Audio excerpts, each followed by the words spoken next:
Welcome back. Another episode, C-Suite Unfiltered with Mike Andes. It is December, and you are fired up about beating the competition. Oh yeah. Do you know what I'm referring to? My story yesterday. Yeah, you've been going hard on public posts as well as posts inside of Augusta about this is the time of year where most people, not just business owners, most people kind of rest on their laurels. They take a break. It's the holidays. They're done for the year. They can regroup in the new year. And you've basically said that over the next 6 weeks, from December 1st to mid-January, you can double the impact of your competitors. What is your thought process behind that? And why have you been pushing that so aggressively? Dude, because it comes Thanksgiving, everyone literally takes a 5-week vacation. It's ridiculous. Yeah. So if he's like, how do I get ahead of my competition? Well, just work for the next 5 weeks, and if you double down, you'll be 10 weeks ahead of your competition come January 1st. Yeah. So, yeah, I just it's easy to fall into that though, because a lot of people, you travel, you have a bunch of food, you're usually kind of like comatose, you have a bunch of sleeping that happens on the weekend. Then you do shopping, so you get in like the mode of like Christmas gifts, all that sort of thing. Well, then Christmas is still 4 weeks away, so like all of a sudden you just checked out for 4 weeks. And your brain is on public events and gift giving, which is great. Yeah. Let's go. But then you hit New Year's, and everyone's like, well, it's a new year. We're going to do some New Year's resolutions. We're going to take a couple of days, warm things up. So literally, it's till the 10th of January. People literally go into comatose. And so just throttle it if you want to get ahead right now. Yeah, I agree with that. This is probably the first time in years because I felt motivated. I felt called out. This is probably the first time in years. The Friday after Thanksgiving, I was like, no, I'm actually going to work because most people aren't. And my wife, the producer of the pod, was like, do you have to? I was like, well, hey, if people want to have calls with me the Friday after Thanksgiving, I'm going to take them. So it was good. It honestly did feel good because I'm like, oh yeah, no one's probably working right now, but I'm just going to do it because it's going to get me one step ahead of someone else. So. Let's go. It's good motivation. All right. And to that point, I think you sold an executive model that day. Yes, we did. Yeah. So that's exciting. Yes. If you're interested, Augusta, we have the executive model. You can start multiple locations for a massive discount up front. So very exciting. All right. Well, I wanted to get into a topic here that is not maybe going to apply to all of the audience, but probably something that people would love to hear your thoughts on more at length. I know you have done some videos about this in the past. You've talked about it at conferences, but it is the age-old question of entrepreneurship versus a college degree. And this was spurred on by a tweet that I saw, and I'm going to read this verbatim. Now, I did not look into this person. I do not know what their background is. They were just giving their take, right? That is the point of the internet. You can give your take to the masses, and if it catches fire, you're going to go viral. And this went viral, had over 2 million views within 24 hours. And this is what @Brianna Wu said. She said, my hottest take is that I don't think a massive number of people in academia are that smart, which is why they are unemployable elsewhere. I think they become very pedantic people that learn a ritualistic way of communicating that sounds smart, but if you really examine it, all it does is inflate weak ideas. They become so focused on minor details, they're unable to connect to any larger narrative. Everything about their lives becomes missing the forest for the trees. Your reaction to this tweet from Brianna Wu. So I was on a podcast the other day getting interviewed, and I spent a long time diving into this because they wanted to talk a lot about my past with going to college so young and stuff. So they asked me something along those lines, and kind of what came to me was, it's kind of like this. If you go and you see a guy that can lift 300 pounds, that does not make him a great MMA fighter or a great fighter or boxer in general. Like you could, it does not correlate exactly. Mm-hmm. However, if I took that person that could lift 300 pounds and I put them next to someone that has never gone to the gym, I would probably put my bet, if I was a betting person, I would put it on the person that could lift the 300 pounds, just as like an odds perspective. Mm-hmm. And it's not to say it's 100%, but from an odds perspective, they have done the hard work to lift 300 pounds. They might have a better chance of success in the ring with someone else to beat them up.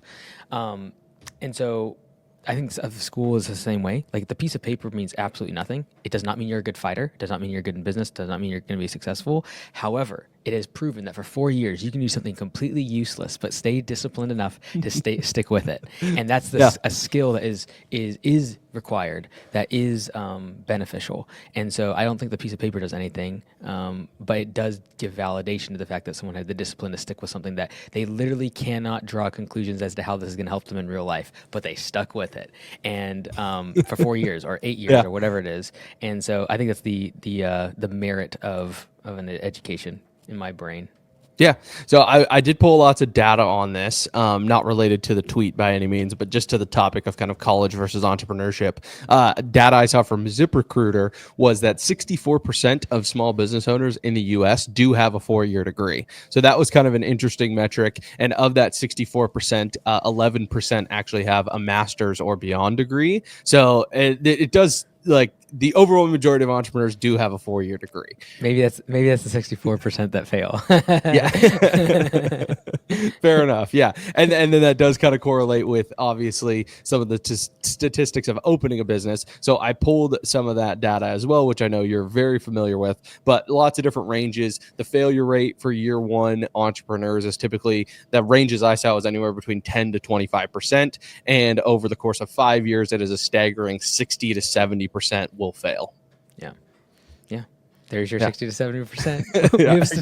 We have statistical averages. Let's go. Correlation. Which is super funny, because if you look at the college completion rate, so college completion rate for a 4-year degree is 61% now in the US. So it's actually increased over the years, which I thought was surprising. And if you just look, I'm the just cost trying to pull has gone up.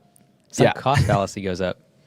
Yeah, that makes sense. I didn't even think about that correlation there. Do you think there's a correlation there? With sunk cost fallacy? Yeah. Like if you're spending $25,000 a year versus $5,000 a year, the likelihood of you finishing your degree is probably a little bit higher, I would say. Yeah. Does that then correlate with the likelihood of wanting student loan forgiveness? And then which side of the aisle you're on?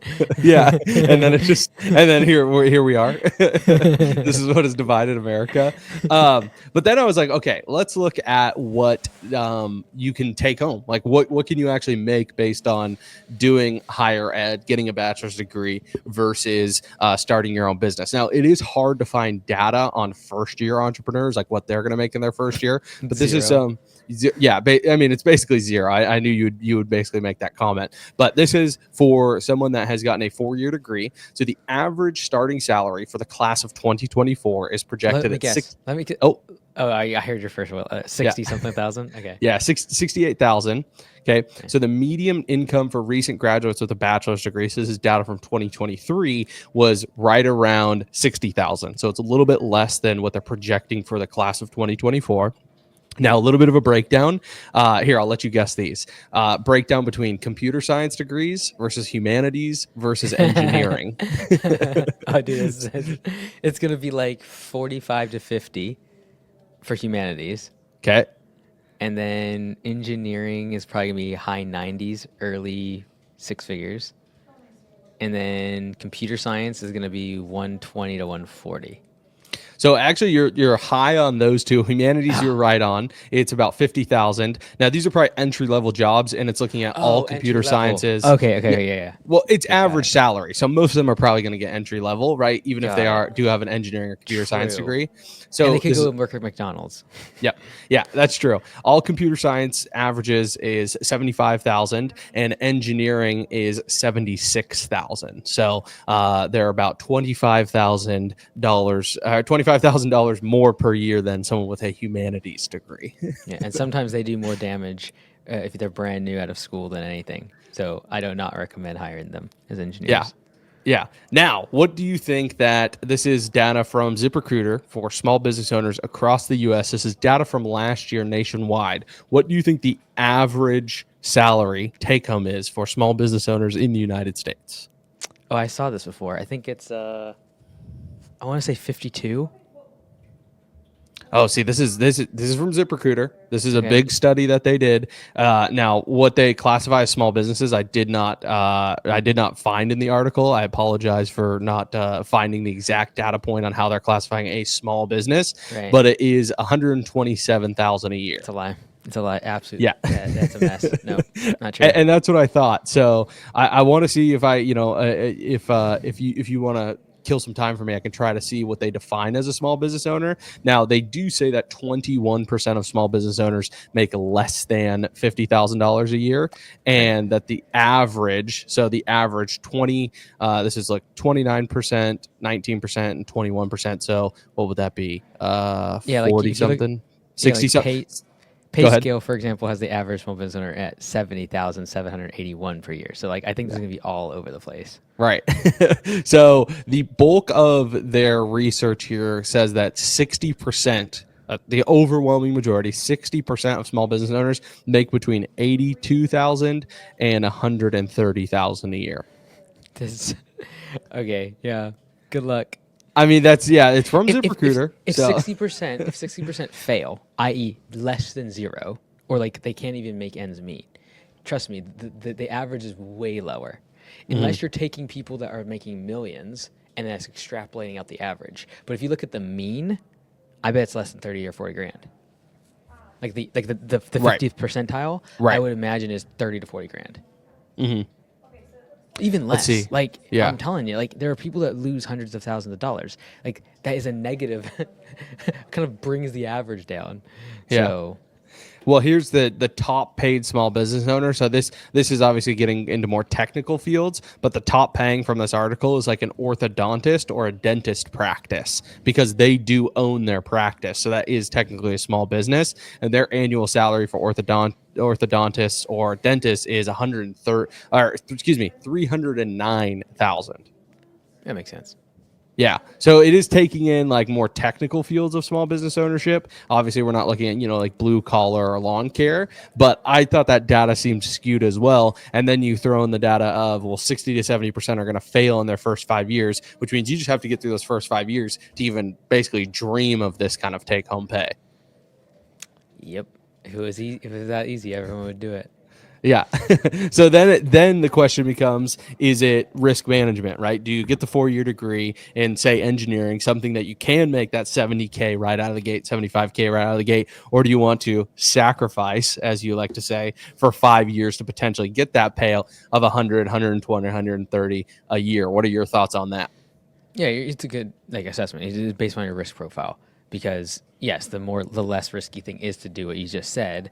That being said, if you spent 5 years in the industry that you're trying to pursue and didn't have to go into student loans, and that would potentially set you back for several more years, all of a sudden we're 7, 8, 9 years of industry experience. Like 10 years ago, I was just starting Augusta. So if I was, I would just be getting out of medical school otherwise. Right. Well, you're the anomaly. You're the outlier in this case. But do you think that for the average person, what should they do? If they're on the fence, someone's on the fence and they have a great opportunity to start a small business, or say they have a 4-year degree and they could go into that field, what would your advice be to them? Well, I have a hard time thinking if this is a decision for an entrepreneur, that they are an entrepreneur. They should probably be an entrepreneur, like get the degree and be a great number 2 or 3 or an exec, or start an early startup. That's probably the move this person would make. Because if you're even considering this, you probably don't have the risk profile of like, let's go all in on anything. So it doesn't even become a conversation. And so, yeah. Do you think entrepreneurship, to dive into that deeper, do you think entrepreneurship is truly like a calling? Or I know you've said this in the past, I don't know if you've meant it facetiously or actually, is like, so you're kind of messed up in the head if you're an entrepreneur, especially if you're like a serial entrepreneur. I've heard you make that comment before, like you're kind of messed up in the head. Do you think that that's true? It's like this calling, this feeling that can't be tamed or pushed aside. Like you have to do this thing, you have to build this business. And that if people don't feel that, maybe they shouldn't start a business? I just think there's more surefire ways of getting rich. If like your goal is trying to get rich, then I don't think it's necessarily the best path and like the least risky way of doing it.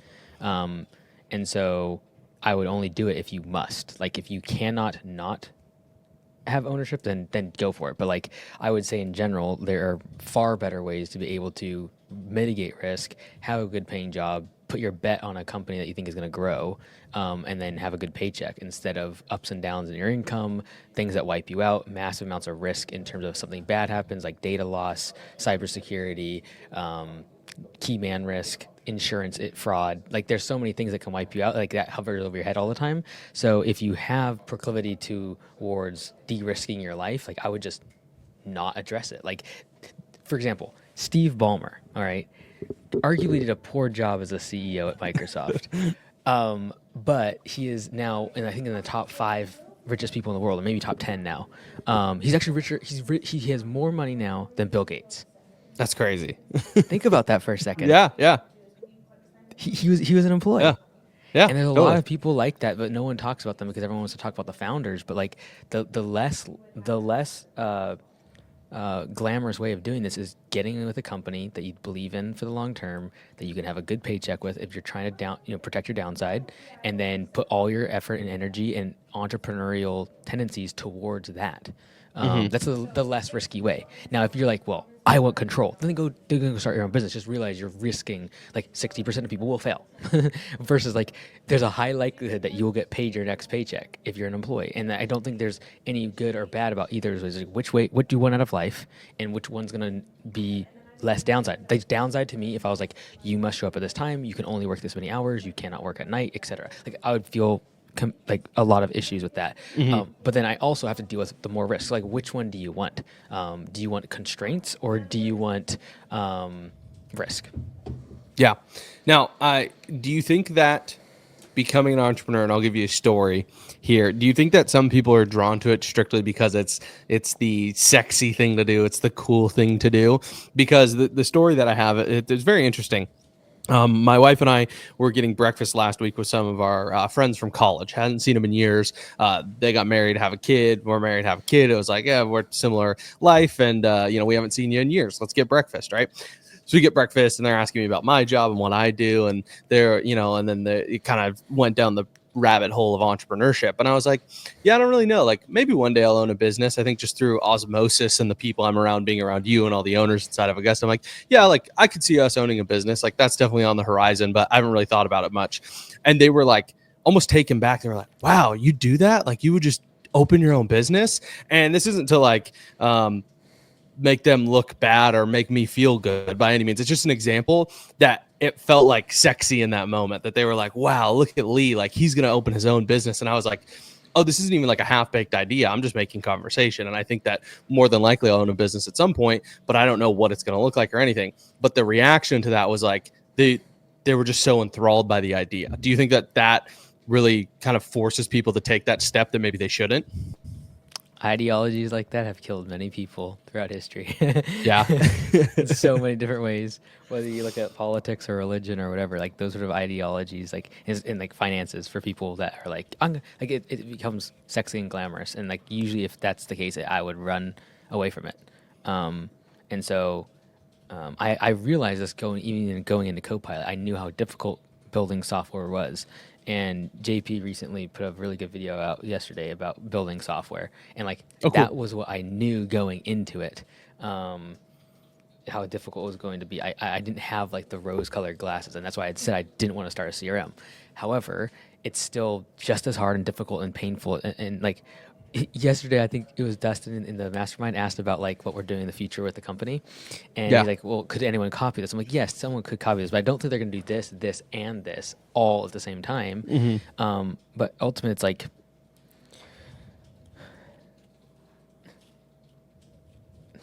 the chasm between good and great is vast. I keep saying it, but like you can start a good little business.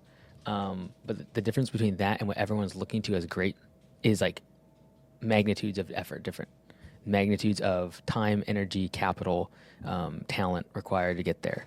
And so we all glamorize like the literally 0.01% of entrepreneurs, and we can like list them all off, and it's like, there's 100 of them, great, and that is a fragment of the millions that start every year, small businesses. And so I think to keep that in perspective is important. Yeah. So what's the balance that needs to be struck? Because we have a core value at Augusta that we are emotional about our brand, and you can elaborate on that. But on a surface level, that is a core value. We're emotional about our brand. I think that's a good thing. I embrace that. But what you're also saying is that as entrepreneurs, you can't chase that feeling of glamour or ideologies that you hold. It needs to be, without saying it, you need to start a business kind of based on the numbers, based on the business principles, but you also should be emotional about it. What's the balance that needs to be struck there? Well, I think in this case, we assume that you've already decided to join the brand prior to becoming emotional about it. So I think the decision as to whether or not someone should be a business owner or start their own thing should not be emotional. It usually is, but it shouldn't be. The likelihood of success would be increased if we looked at the numbers and the metrics and actually dug into stuff before jumping in. But then once, like inside of Augusta Nation, when we talk about being emotional about our brand, what we think a lot about is like the uniform on the back of a military person. You going on the other side of the world, seeing someone that you've never met before, you have different ideologies, different political backgrounds, different age. You've never met this person your whole life, and you're willing to take a bullet for them. And if they're getting shot at, you're willing to stand up in front of it. That's emotional. Like there's absolutely no logical way that you're going to trust people with your life or put your life in danger without having some sort of ideology around, in this case, a brand of the United States or a country or the military, et cetera. And there's like a common brotherhood and like the Marines, and like these are brands, and so they are emotional, and that's really where that ideology comes from us. It's like, but the decision to join should not be emotional, and that's why you and I, when it comes to like the sales side for Augusta, it's like if someone's hyped up, we're probably not going to let them in. Because like they're not approaching this with the numbers. They haven't talked. We require them to talk to other owners, read through the FDD now. Like even the past couple of years, we've really honed in on this because we've seen people join and they're excited, but that emotion eventually wears off once the magnitude of the effort required to go from good to great actually hits them. And so, I don't think emotional is good to get in any business. But then once you're in and you have a community, having emotion is important to be able to support each other. And that's really what the brand is all about for Augusta Nation. And do you think that the community and coaching and those things that we really subscribe to at Augusta are also a check to the negative emotions? Would you say that that's true? I think if you're going to be emotional about your brand, you're going to have downside effects of that. The same way that in the military, there's definitely issues and problems, and people have HR problems, and there's spits and spats, and they argue with each other, and they get mad at each other. But when live fire starts happening, we're all on the same team. And the brotherhood and the community that's built there is when is really tested. And so, yes, when you're emotional about anything, there will be downsides of that. It's the same way in a relationship. If you're going to have emotion with an individual, there's going to be downsides. There's going to be blow-ups. There's going to be confrontation or disagreements. However, it's like when fire starts, we are on the same team. Like we will protect each other's back. And so, emotion is a double-edged sword. Yeah, I like that. I don't really have any follow-ups to that. I just wanted to kind of go down the rabbit hole of entrepreneurship, who should start, who should not. And with that, kind of jumping all the way back to that original tweet, I can't really make a good segue here, but do you think that people in academia are smarter than the average entrepreneur? Or would you put your money on entrepreneurs being smarter than the average person in academia? How do you define smart? I don't know. Well, IQ test. Let's go very generic with it. Oh, then IQ, they would win. Academia. Yeah. What about, I'm trying to think of other measurable categories. That's success, money. Success, money. Happiness. Yeah. Contentment. Because that's the tweet, right? Like people in academia aren't that smart. And I know that you have said on your channel, like, hey, it might be worth going the entrepreneurial route than getting a 4-year degree. So it really comes down to, what are you kind of optimizing for? What are you trying to get out of life? Do you want that 4-year degree to get into a technical field and be more of an entrepreneur, or do you want to pave your own path? Now, jumping to kind of a different subject on entrepreneurship, because this is something I've been struggling about, and I guess a little bit of a teaser for you for my Blue Collar Summit talk is I'm going to say some salacious takes. I'm going to have some hot takes. And one of them is saying that you can't work for someone else is the worst reason to become an entrepreneur. Do you agree with that? Yeah, okay. 100%. Because when you have a business, you work for everyone else. Yeah. and who's going to want to work with you? If you're the guy that can't work for someone else, who's going to want to work for you? That's where my brain went. I was like, okay, so if you're the person who says I can't work for someone else, fine. You don't take direction well, whatever. I think you need to grow up. But on the flip side of that coin is, then why would anybody want to work for you? Like if you can't be a team player, when someone's above you, hierarchically speaking, like why would they want to be under you? Yeah, no, I agree. 100%. Yeah. and it's funny, I found in a survey while looking up data for entrepreneurship. This was another one. I think it was from ZipRecruiter, maybe something else, but they said 20% of entrepreneurs say one of their main reasons for starting a business is because they need to be their own boss. Yeah. Well, the bottom line is like the same way that a boss would like potentially tell you need to do something and you have to comply. The question is like, okay, so you're not wanting to work for anyone else. Great. So whatever gets you out of bed when you get the message in the morning and you see it on your phone, whatever gets you out of bed, you're like, I need to react to this, you're working for them. So if an employee calls out and you're like, oh snap, I need to get to the office earlier, you're working for them. If a vendor stops sending you supplies or materials and you freak out and have to go find someone else and you immediately have to stop what you're doing and go do it, you're working for them. And that is not a downside. That's just like you are going to. And the bigger the business, the more dependencies you're going to have on other people. And if you're trying to avoid that, you should just be a solopreneur. And even in that case, I'd say you're still working for other people because you have clients. And if those clients react, you're going to, oh, I got to adjust, I got to change. So you're always working for someone. Yeah. I agree with that. If you so it really comes and live on your little island, then go for it. Yeah. yeah. It's interesting. Do you think that a lot of entrepreneurship, and once again, not as a business owner, so take this with a grain of salt, do you think that there is maybe too much pride involved with business ownership? Oh yeah, 100%. There's too much pride in just about every way of life, dude. Well, yes. But like, how do you as an entrepreneur check that? Like, what are the checks for that? Like checks and balances of how not being too prideful. Yourself? Yeah. So that should be the goal. So what's that look like, practically speaking? Like as an entrepreneur, let's say I'm a successful entrepreneur and you just met me for the first time at Blue Collar Summit and I got lots of money in the bank and I'm just, I have a team under me. It's successful. Like, how do I keep my pride in check? Like if I am objectively successful, I have money in the bank, I got a good house, I can provide for my family, I got a team that, I can pay well. What's the check for me to not be prideful in that? Deflect all comments back to the person giving them. Okay. Any sort of compliments about like how great you are or whatever. It's just like, okay, great, that's fantastic. Thank you. I absorb it, but then I'm going to deflect it back. I'm not going to start rambling about how great I am. Like I was literally with someone last week, like from a financial business perspective, like not on the charts. All they did was talk about themselves. And so like this is where like I was talking with someone else and I was like, look, I've met more people that are proud that have nothing than people who have a lot and are willing to talk about everyone but themselves. And so like it's a very fast way to gauge this. If I give a compliment to someone and immediately they start talking about their successes, I'm like, okay, all right, I know where you're at. That's fine. I'm not taking away from you. But, like this is something I had to check for myself because especially like going through college early, etc. Like it's easy for people like to get impressed with that, and so it's easy to start letting that get to your head or get proudful. It's like, okay, if someone gives me a compliment, I'm going to deflect it. I'm going to somehow turn around back to them. So, for example, if they give me a compliment about the business, I say, yeah, it's great. I really appreciate it. It's awesome, and I try to get it back on them. And so I would, I'm giving away my secrets, but like, it is a matter of like, I can gauge this relatively quick by giving someone a compliment and see what they do with it. Like I put the ball up, put the tee there and be like, okay, do you want to hit it or not? And it's a good test. And so yeah, anyways. So what would you say? Because you were kind of complimenting me by saying I sold that executive model on that Friday after Thanksgiving. So how would you grade my reaction?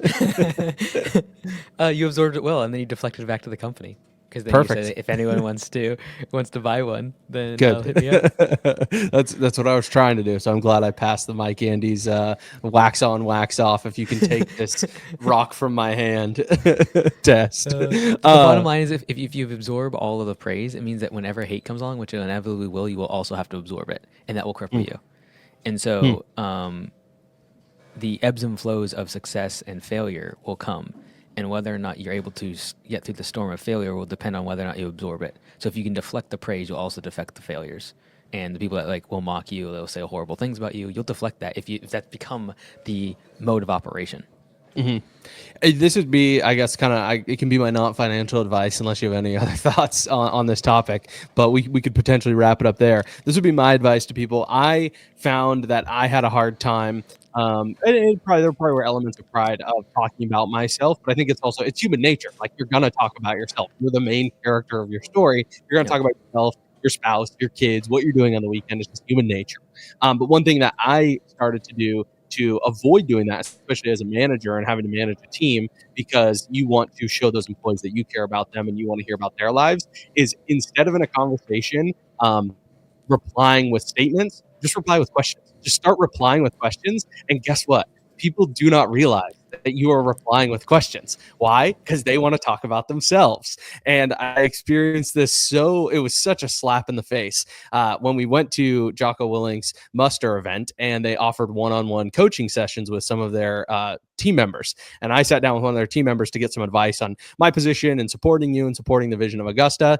And I asked him if I could record it. I've listened to the recording many times. He barely made any statements until the last minute of our conversation.